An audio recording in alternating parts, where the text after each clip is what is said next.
All right. Check one, check two. This is it. What is it? Oh, it is it. What is it? It is the Cannabis Coffee Hour.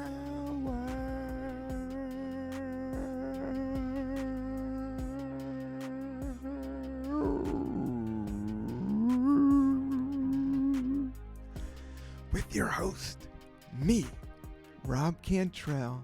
I'm excited. I'm enthused. We're going to get right to it with all the cannabis news. Not really. We're just going to talk real silly. I got some coffee and it's not willy-nilly. It's kind of dark. I got it at Costco, Starbucks, kind of, but it isn't kind of my style, but I'll do it for a while. Get through Christmas, that's how we do it. I'm drinking jugs of water, I'm getting right to it. I got some coffee with almond milk, vanilla sweetener, it's built right in. All right, welcome to the Cannabis Coffee Hour. I'm excited. I'm doing this hot episode a few days early because I'm going to be running and gunning it. So I can't promise you I'm going to get 2 episodes before the new year. But Happy New Year if I don't see you or hear from you. I may drop off, but I may pop up. I'll let you know further, but I'll give you a little bit of a clue. I am listening to a lot of DUB Reggae right now. Slow motion. Is anybody? I love DUB Reggae. When times are like kind of stressful, like I don't know, there's just something about, and you start cleaning your room, you start fucking organizing your shit, or you just like relax, and you go to that point of non-thinking. Like I think we like music with words or podcasts. It's always like pointing into a certain direction. Where I think deep dub reggae, like it goes more internal. Yeah, I think music goes internal. That's why people dig it so much. It's like vibes you feel all the way inside to your soul.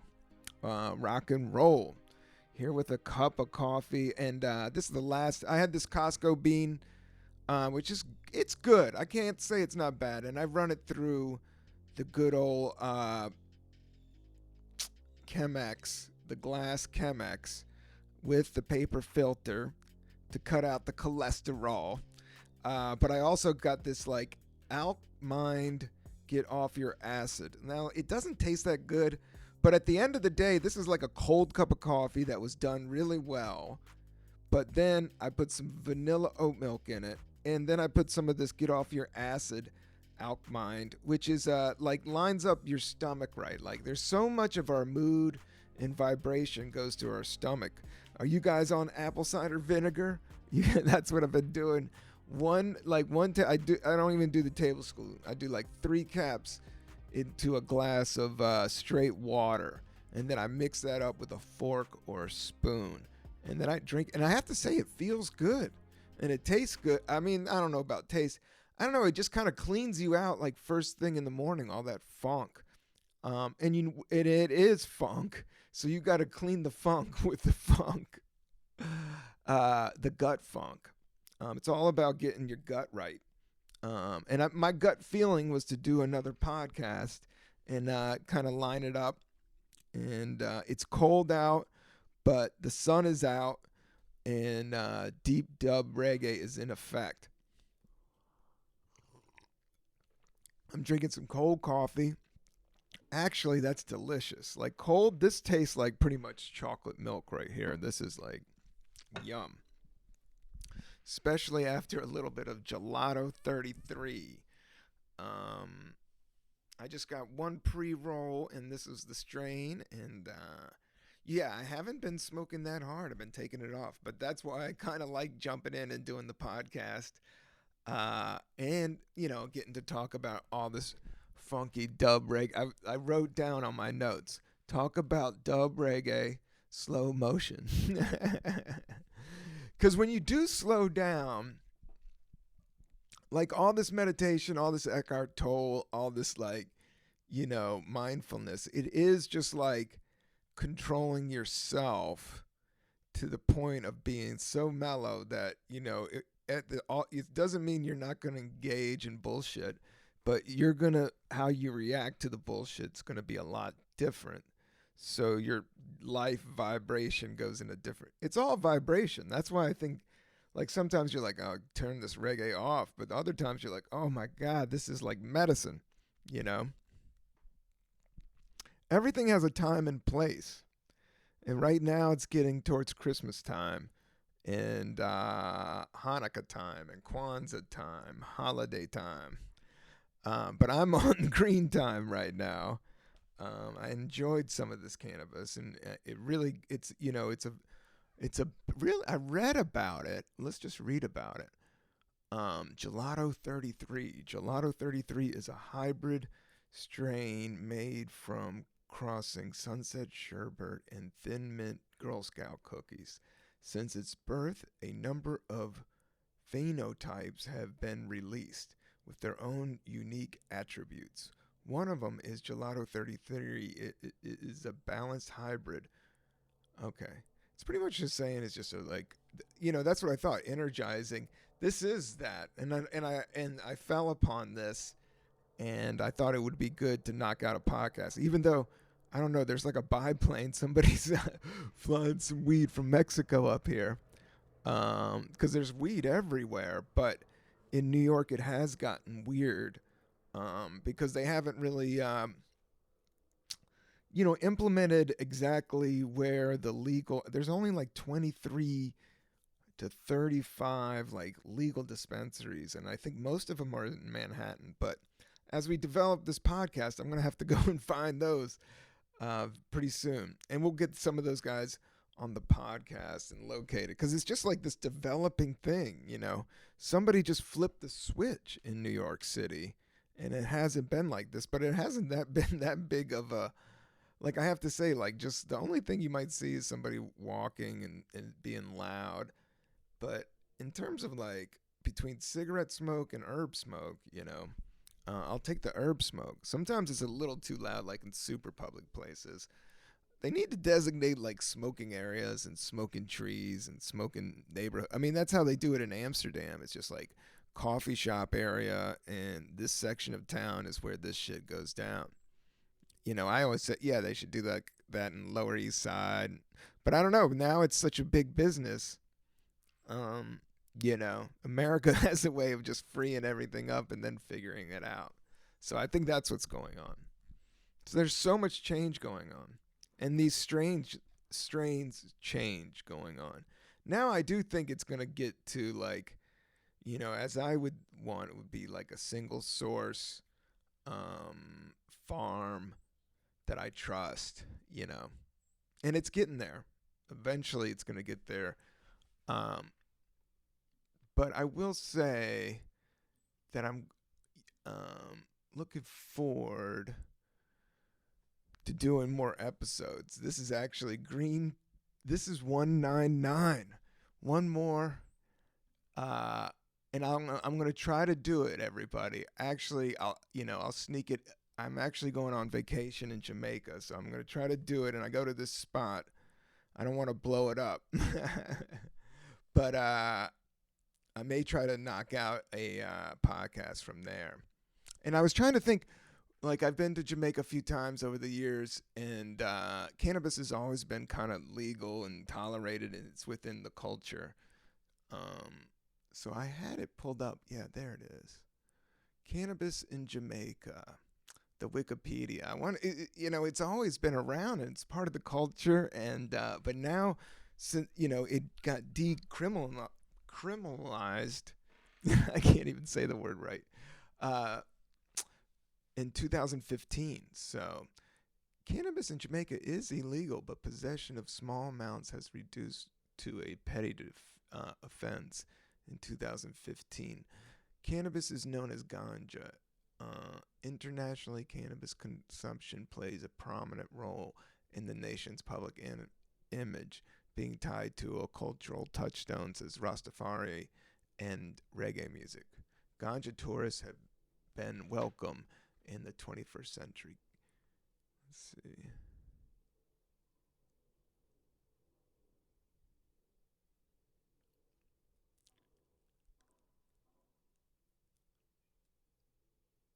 In 2015, Jamaica planted its first legal cannabis plant at the University of the West Indies Mono campus. In 2018, a longtime advocate for legislation of cannabis opened the first legal medical cannabis dispensary. Heavy rains during the 2020 hurricane season, followed by severe drought, an increase in consumption, and a decline in the number of retailers, resulted in a shortage as early as 2021. Oh no. As of 2021, the Jamaican Cannabis Licensing Authority authorized 29 cultivators and 73 transporters and processors and retailers. Cannabis was sold by legal retailers, herb houses, at about 5 to 10 times the cost as illicitly. Yeah, we'll see. Yeah, that's kind of like where capitalism meets, like, to me, in Jamaican Rastafarianism and reggae. Like, it was just a part of cannabis. Here's the history. Cannabis was introduced to Jamaica in the 1850s to the 1860s by indentured servants imported from India during British rule of both nations. Many of the terms used in the cannabis culture in Jamaica are based from Indian terms, including the term ganja. Wow. That is wild. Just the plant has just gone all over the planet. And you would think that it would grow there. No, it's just, I don't know. I think where I'm trying to go to, and I'm taking a long way, but that's the whole point, is taking a long way and to take it mellow and to slow down. And that's what I like about DUB Reggae, is just like slowing it down. And then I can be myself at my own pace. A lot of life is timing. And I think cities and media get you all pumped up, like, but then when you change your perspective, and I think that's what cannabis does, you can slow down and let life open up. I mean, that's what I'm trying to do, is just slow down and drop the worry. And, it's what with, some of these script projects and all these things that I'm trying to pitch here soon. But I have been curating the Cannabis Coffee Hour YouTube. Please check it out, man. I have all the Patreon videos over there. So please subscribe. If you could do anything, is subscribe to the Cannabis Coffee Hour YouTube all day, except on Sundays. Yeah, there's a chopper out there now. It's crazy. But yeah, I wrote down, take it slow, talk about apple cider vinegar, talk about some deep dub reggae. Let's see my personal mix. What's gonna pop up here? Oh no. I don't know if you could hear that, but that's Mary Babies and Shit. That's a good song that I did. So I own the rights to that. It's kind of crude. I don't know if I would put it out now. Maybe I would. There's a couple songs that I've done for videos and stuff that I still have that I'm going to release as another EP, just like my caffeinated dope rhymes. I have all these little projects, and I think as an artist, it's really about like curating your own projects that you've been through. But I hate looking back and doing this stuff. But sometimes when time goes by, there's perspective, and I revisit the music videos that I did that never really went viral by any means. But you could tell which ones, kind of have some legs. And this is one of them. So check out Babies and Shit. I'll release that soon. Shout out to Caroline Castiglia, who's a great female comic in Brooklyn that I know that rapped on that track, even though I don't think she wanted to. I think she was tired. She said, I think she did her own album, and she was always on she was just nice enough to do it on last minute, and she knocked that out of the park. I'm listening to Cat Power, He War. That's a great guitar riff. I like these. Brad and Lex are my favorite reaction videos, and they listen to Grateful Dead songs. Grateful Dead Truckin' reaction. Brad and Lex, check that one out. Outcast Bombs Over Baghdad. I talked about that. I've been listening to a little bit of The Strokes. I got to meet the dudes from. I don't know if I ever met the lead singer. He might have been there when Mitch Hedberg played Town Hall and I opened for him. And they were backstage, but I didn't hang mob deep. I had my own little section. That was those guys were rocking out. But I've been listening to the Jerry Garcia band a little bit, more Cat Power, and some Public Enemy, and my buddy Mike Doty, The Ghost of Room. That's a great album that he just recently came out with, and great visuals. He's constantly, Mike Doty's from the band Soul Coughing, and he's constantly creating. He did 5 nights at Union Hall, I saw. But, during this pandemic thing and gigs of my own, it's hard to go out and see stuff. But that was one I was like, shit, if the timing would have worked out, I would have definitely gone and checked that out. I performed at Union Hall. I may put this up on YouTube. I found a 20-minute clip. It was a big show. It was in Brooklyn, and it was with Reggie Watts and Marina Franklin, and it was these guys, The Moon, the sketch group The Moon, and they had a good crowd, and it was definitely 22-year-olds or whatever, it was young New York was out, but and comedy fans too, and music fan, because Reggie Watts has music fans and shit, especially back then. Oh, that's some damn good coffee right there. It's cold, but I'm oat milked it out. And then I don't know, that Get Off Your Acid definitely has some sweetener, and I never put any type of sweetener in my coffee. But sometimes I do, but I just don't want that extra sugar, that extra ping of sugar. And so I was always drinking so much coffee. I didn't want to add on, because I grew up, with sweet tea. Excuse me, my headphones went flying. I had a wool hat on, but it got too hot. I was talking too much. My jaw was working, and I got this big mop of hair, and I showered and shaved for this podcast. So hopefully it's coming out clean and mean. Eckhart Tolle, start your shift of consciousness before 2023. All right, Eckhart, I'll get to that in a couple of days.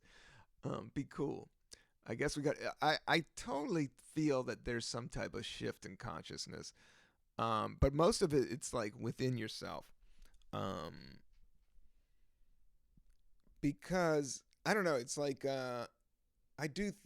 do think once you step away from the media loop and then your brain looping around thinking all day, excuse me, I am sorry to burp on the Cannabis coffee. It wasn't a big burp. It was just I got so excited to do this podcast, and then I'm gulping down some coffee, and we're doing a few more minutes here, and I'm talking about the Strokes. Oh, I wanted to talk about some gigs coming up. Actually, I'm playing Arlington. I'm coming back to the DC area, the Arlington Draft House. This is official. The link is up. I haven't been touring much, and this was a place I was supposed to do, but pre-pandemic I had to cancel it. But I'm coming back, and it's one of the first places I started headlining. Just doing 2 shows, 2 nights. It's a Thursday, Friday, but it's the first one of 2023, which is trippy. January 12th and January 13th, I'll be doing a full hour. So that will be fun. I've been popping in and doing gigs. I have to give a shout out to the West Side Comedy Club. That's a good spot, man.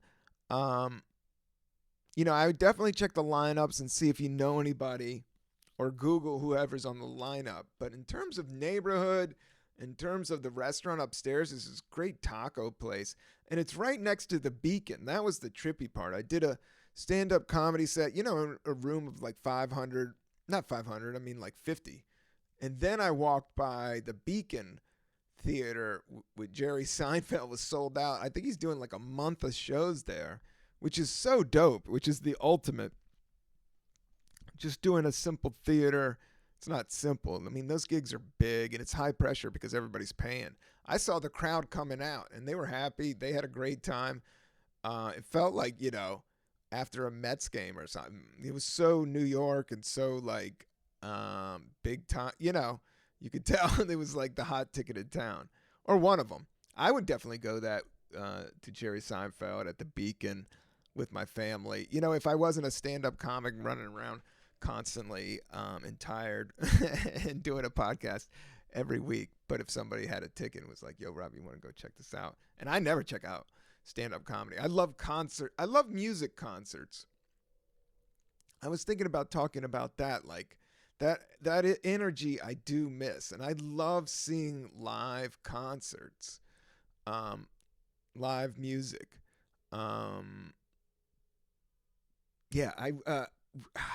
Yeah, that's what I want.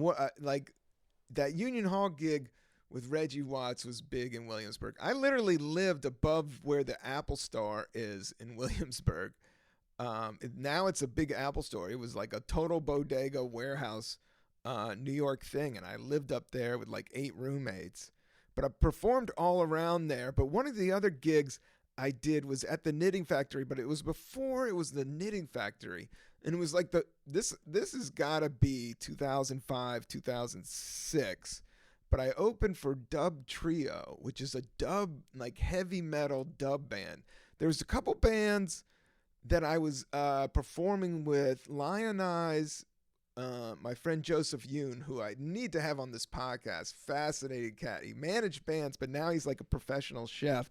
And he also specializes in insects and bugs. And he used to be a big stoner. I don't know. I haven't talked to him. I actually worked with him. He has a catering business, and I did some side gigs for him a couple times. But we'll talk to him. But he was fascinating. But I worked with Lionize, which was this band out of D.C. that are reggae band, and then DUB Trio, which was like a dub band that was heavy, kind of like heavy. They were signed to like Mike Patton's label, or they backed Mike Patton. And I think they definitely backed, I think the bassist dude, Stu, backed Modest Yahoo. And I think maybe on the big cuts, the big records. I'm not sure. But those guys are amazing musicians. But I bombed so bad in front of these dudes. They were doing their record label, Cool Out. What was it? It was just called, it was something like Come Together and Cool Out. No, Cool Out and Coexist. But they were like a heavy band, and this was like before stand-up like got popular, and this was like heavy hipster era shit. And I came out there and I wasn't announced, and I was supposed to warm up the crowd, and this one speed freak just freaked out and was screaming, and then we got in this huge screaming. I popped off and yelled back at him. Which now in hindsight I shouldn't have. But back then I think my ego and not being prepared to handle just this dude just was not having it, man. Like he just wouldn't even let me start. It was crazy. He started screaming, "Get off!" He was just going nuts, saying, "Get off! Bring on the band!" And I just started into my 10-minute set. So yeah, it was just brutal. And then I had to hang out, and I ate pizza with those dudes afterwards, and they were so cool. I ran into one of them one time, but I was really high, so I didn't say hi. And the last time we saw, we worked together, you never talk about those gigs.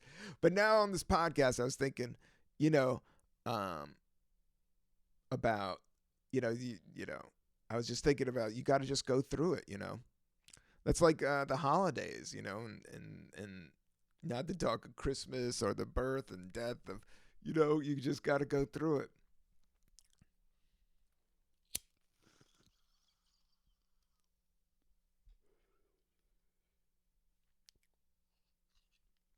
And you keep moving and bouncing back. All the rough gigs, all the even life, all the rough stuff teaches you what might be coming down the pipe, and then you're more prepared when something big and better has happened. Which touring with Tracy Morgan, like he wouldn't keep me on the tour if I was bombing it up, and he definitely saw me like the first night. That was wild. Like I was just supposed to try to write for him, and then it's hard to write for him because he's like all over the map. He's funny naturally, and I tried to write. My stuff is so surreal and out there. His is very authentic. Just like a lot of sports ref, all the shit he knows, growing up in the Bronx and Brooklyn. Just a pure New Yorker through and through. Um, and so but he did give me a shot. Like he was like out of the blue, like let's put Rob up, and I had a great set. And then I kept working for a year and a half after that. So there's just like times and places where shit's supposed to happen, and the more you chill, I guess what I was saying is just like the more you chill and slow down, the good shit happens. Like I was walking by today, and I do this now time to time. If there's sun out, I'll literally take my glasses off and point my face right at the sun, and I close my eyes.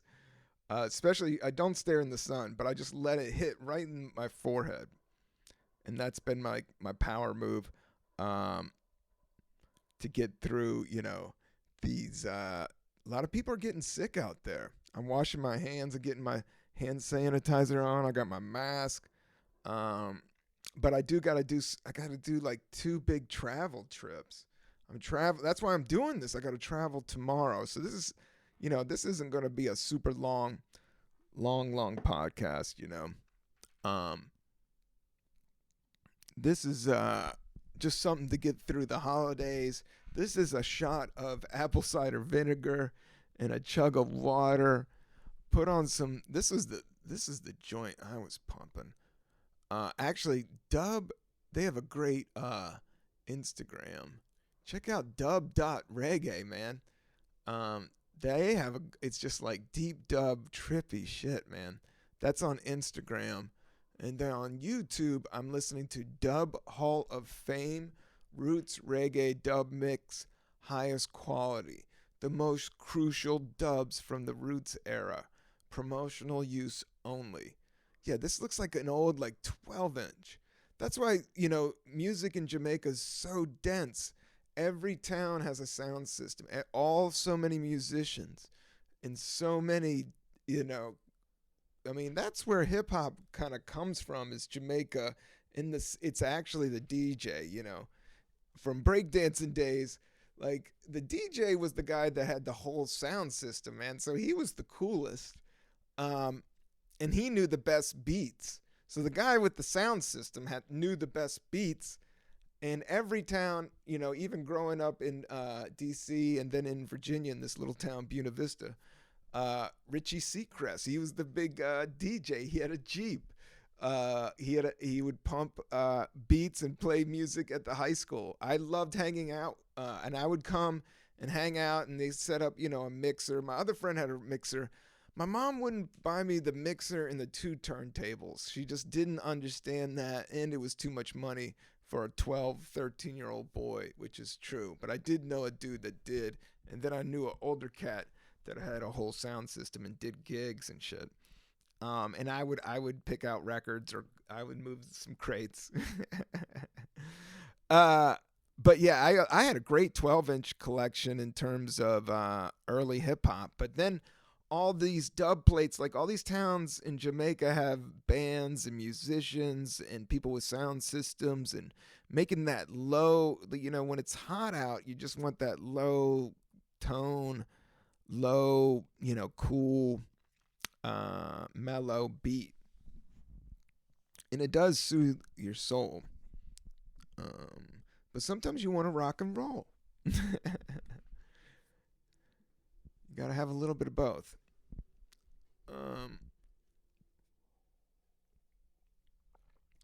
I hope you have a great Christmas.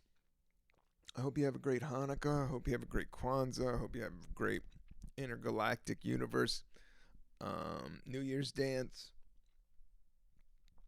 I'm going to be taking it mellow as a cello.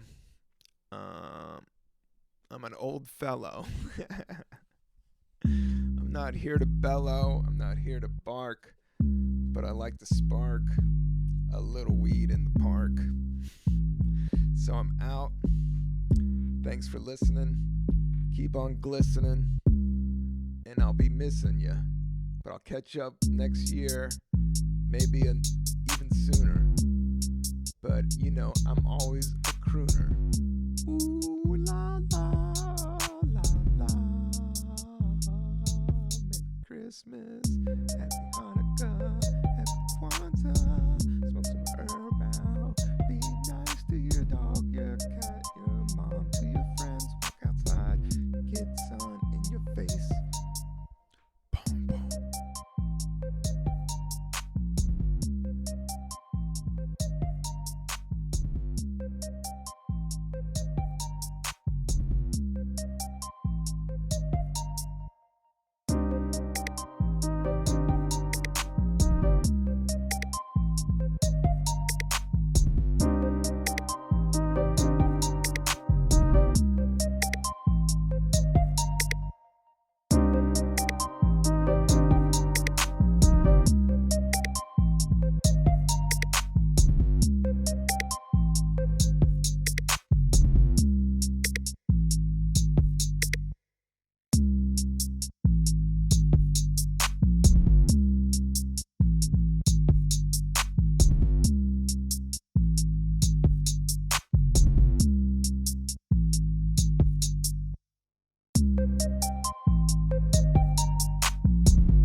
discovering truth is not a question of intelligence. It's intelligence, no intellectual ability or intellectual intelligence at all. Because if it were, I mean, there's so many people with really sharp intellects, you know, they have such skill at comprehending or going to the point. So if that was all that it took, there'd be many Buddhas who came to the intellectual artery.